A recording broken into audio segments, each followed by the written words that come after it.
Dalykas rimtas, ten ne vienas yra fintas, skirsis kaip naktis ir diena, jei pasuksi varžtą vieną.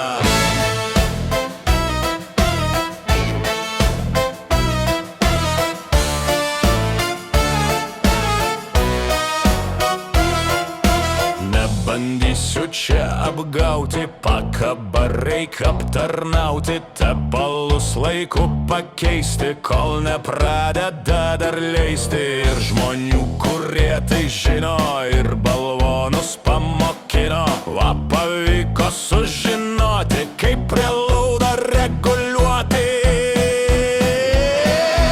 Jei važiuoti dar nemoki, pasukiok tu varžtą kokį, nesupranti, nesuprak, svarbu varžto nepamesk.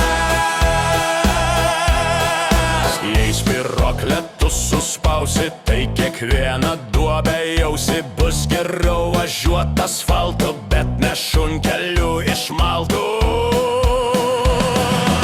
Jei važiuoti dar nemoki, pasukiok tu varžtą kokį, nesupranti, nesuprask, svarbu varžto nepamesk.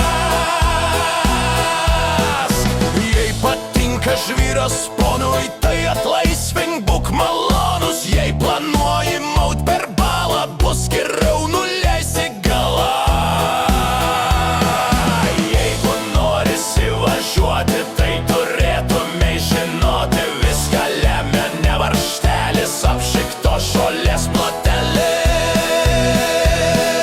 Be prelaudo ir dar varžtų, bet paliksim kitam kartui, ten greičiau lėčiau susėda, nelabai suprantu gėdą. Jeigu norisi važiuoti, tai turėtumei žinoti, viską lemia ne varžtelis, apšiktos žolės plotelis. Kuo greičiau susėda ratas, tuo labiau tau vairas kratas, gali būt akyse žalia, bet labiau jauti tu kelią. Jei netinka mocui kelias, tai žinok jau vaikeli, reikia kaltinti tarpinę, kur tarp vairo ir sėdynės.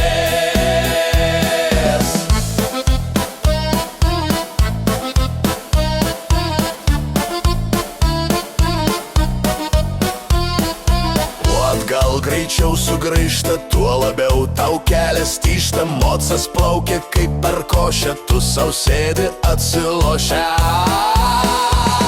Jei netinka mocui kelias, tai žinok jau vaikeli, reikia kaltinti tarpinę, kur tarp vairo ir sėdynės. Bet vėliau ribas pasiekus, nebe taip jau lyg ir lieka, yra skirtumas, kur varom, ar prie karvių, ar Dakarą. Visgi kalta tik tarpinė, kur tarp vairo ir sėdynės, viską lemia ne varžtelis, apšiktos žolės plotelis.